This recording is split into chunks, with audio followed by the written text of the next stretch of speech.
What is going on, everybody? This is Snowman. Welcome back to Just Playin Shovel Knight. We have taken out our first level here, our introductory level, the plains, and it is clear. So now we can go to the village. Let's check out the village here, because this actually is really cool. Sorry, I'm moving the screen a little bit. No weapons. We have enough to worry about without everyone swinging swords around. Oh, that's no weapon. It's just a shovel. So there's lots of humor in this game too, which I really like. And you can talk to all the people here. That's a deer lady. Get it? I remember before the Order of No Quarter when we weren't afraid to walk around like this. So this is the bard. If you give him the music sheets, he will play the music for you. So I have 2 music sheets. He'll also give you money for it. So there's really good incentive there. And then also you can ask him to perform the music for you, and you can change the songs that you're hearing. So here's the main theme of Shovel Knight. So there you are. Now that will play as we go through. If you hit this, it'll drop things for you. Now we haven't had to do this yet, but you can get secret items in this game, and the items are used they're basically like your special items. So there's lots of people in here you can talk to. This is a cool mini game you can do. Break open this door. This person's like, I'm bored, come talk to me. And so you can talk to her and play a really cool mini game. If you pay 100 gold, but then she'll drop these little bottles, and you want to hit the bottles, and you'll get gems back basically for playing the mini game. And it's pretty cool. It's just kind of a cool little thing. The glowing things blow into more pieces. So it looks like the green ones give you 3, the blue ones give you 1, and then the top things give you 10. So you want to hit the top things as much as possible, but they're harder to hit, of course. Oh boy, I'm just dropping things. But in essence, you're trying to gain back your 100 gems and then some. So I believe I've gained over 100 back, but I'm not sure on that. But it's just kind of fun. I like that there's cool mini games like this throughout the game that you can do. There we go. I wanted to hit the big piece, the blow-up piece. There we go. It's always good. Good. All right, and there you go. I gained 145, so I did gain some back. There you go. And then she gives me that in gold pieces. In fact, I got more. I got 292. Anyway, cool little mini game. I like it a lot. I think it's really cool. Now you come in here and you can buy. These are the special items I was talking about. So this person will give you a chalice. Well, not this person. Chester gives you some special items. So you look here. The fishing rod is really good. That gives you you can cast it down pits and you get secret items, special items. The orb is pretty good too. I will get the fishing rod for now anyway. So now you hold up and press X. It's definitely like Volgar the Viking, or like the games that it was influenced by, like Castlevania, things like that, where you press up and your action button, and you can use your secret item. So now the Truple will meet later, but you can also buy a chalice for the Truple. We won't do that yet, but we'll come back and do this later. I think this is the frog guy from not Secret of Mana, Chrono Trigger. Anyway, so here you go. Now up here, this guy increases your health. This lady increases your magic. So you have to talk to this guy, the Goatistician, and you can buy a meal ticket from him, and then you use that meal ticket at this guy, and he will increase your health. So he'll make you a nice little meal, and it's pretty cool. So then you get this, and then it increases your health. So that's really good. They're very useful. You open it up there. There you go. Now my life is 5 things. So if I talk to this guy, get another one. Oh, I don't have enough, darn it. I have just barely not enough gold to do that. So that kind of sucks. But if you talk to her, you can do this and increase your magic. So there you go. Now my magic is 40 instead of 30. Very cool.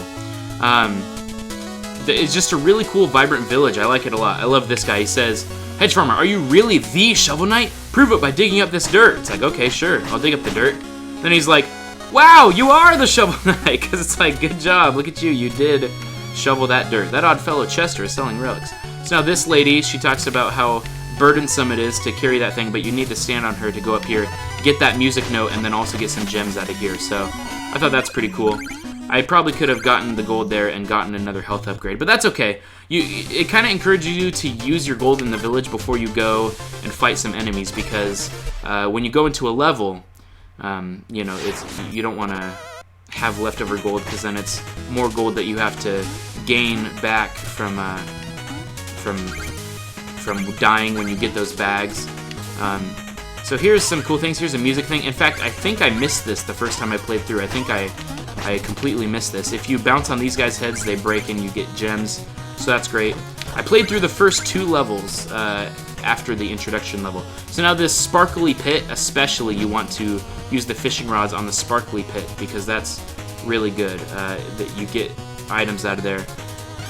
The Shovel Knight will, you know, get exclamation points over his head when something's happening, and that was a goldfish that we got, gave us some gold. So that's nice. The flashy pits, you definitely want to use the fishing rod on. In fact, I think other pits too, you'll get things out. Like I've done it down this pit where there's really nothing that's flashing or giving you a hint to use it on the pit, but I've done it and it still gave me like a fish that I think recovered my health, or maybe it did nothing, I don't know. Anyway, these guys, this is a cool level. This is the level that was basically I've seen before through demos, because this is the level that they have pretty much shown to the world before it was released, was the King Knight level. So this is a really cool level, though I really like it. Even though it's something that I had kind of sort of seen before. I think if I dug this hole the other direction, it would have gone down that pit, so that's not good. You don't want to do that. So here you go, I'm going to fish rod down this hole because it was flashing at me, and it got another goldfish, so that's great. 350 more gold for me. You can see you're collecting a lot of gold. I love these enemies, the little mouse guys. They're awesome. I think it's hilarious. So you want to try and kill them, but they come in handy later on. You need them to reach new heights by bouncing on them later, so it's good to keep them in mind. There we go, trying to kill him there. Get this guy. There we go. They give you a little bit of gems here. These guys are cool. You can bounce back the magic that he shoots at you. I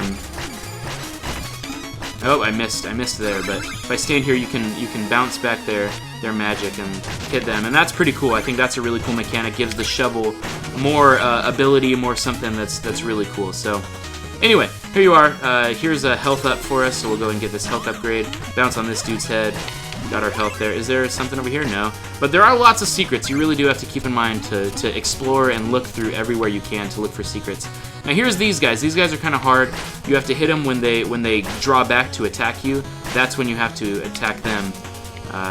Otherwise, their shield is always up, so you just got to be careful. They're reasonably tough enemies. Now this guy, you gotta bounce on him. So there we go to reach that. Otherwise, you would not be able to get up there. Lots of secrets and lots of things to replay if you didn't get a certain secret or something. I like that. I like that it gives you replayability. Now I mentioned before that it's Mega Man influenced, and you can kind of just tell just by style, look, gameplay, things like that. But I like that it has its things that sets it apart as well. You don't gain abilities from killing the bosses. It's not just like a stage select screen. Dang it. Okay, I was worried about that too. This is kind of tough. So here we go. Got to recover those gold, and you can see the bigger bags hold more gold, so you just got to be careful to not lose that gold stuff. I like I said before, I have yet to actually not recover the gold before dying again, so hopefully that won't happen this time. I'm going to do this, and then I'm going to do that. Good, there we go, that's how you do it. Alright, so we did it. So now, you got to match your image up with the wall here. And, oh, no, I didn't mean to do that. I haven't exactly figured it out. I thought you just press up. Yeah, okay, there you go. And eventually you go across the wall. So this is kind of a secret here. This is another secret item that you get. So like I said, there's a blue chest that you get items out, but then there's this guy in the blue chest, and you can buy an item from him. They're generally really cheap. This is my favorite item so far. It's the fireball. You can, in fact, I should have realized. I saw this sand up here that I wanted to get. Oh, there we go, I got it. So there we go. I wanna go back across it. I think you just wait and it just does it. So that's kind of cool. Anyway, I'm gonna wait for the lava to pour. Okay. Oh, I'm gonna wait again. Good. There we go. Now I can just ride it across. There we go. So now we move on here. Like I mentioned before, these are long levels, which I think is really good. I think it's cool that they have some good length to them. They're not too quick. You know, it's still got the 8-bit style, but it's done in a way that, since we have technology nowadays to make longer, better levels, it's cool, and I'm glad that they do so. You know, it's still in that style, in this old school 8-bit style, but it's done well in that, you know, so you don't want to get those dirt, you want to go up here instead and dig this stuff up. There you go. Want to get rid of that, kill this guy.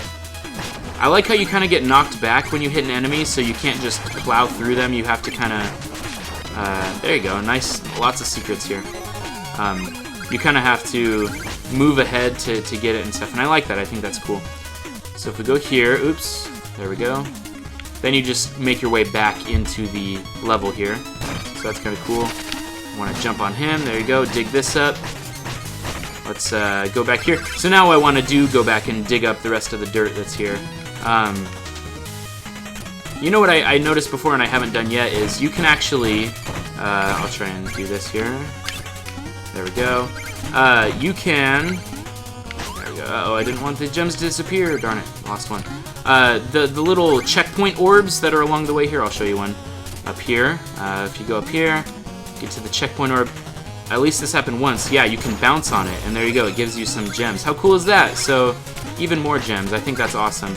And there's stuff hidden behind. So here we go. I'm going to call it good right here, and we'll pause at here. You may have seen it. This little griffin guy. He's bad news. You got to be really careful. In fact, I will kill him.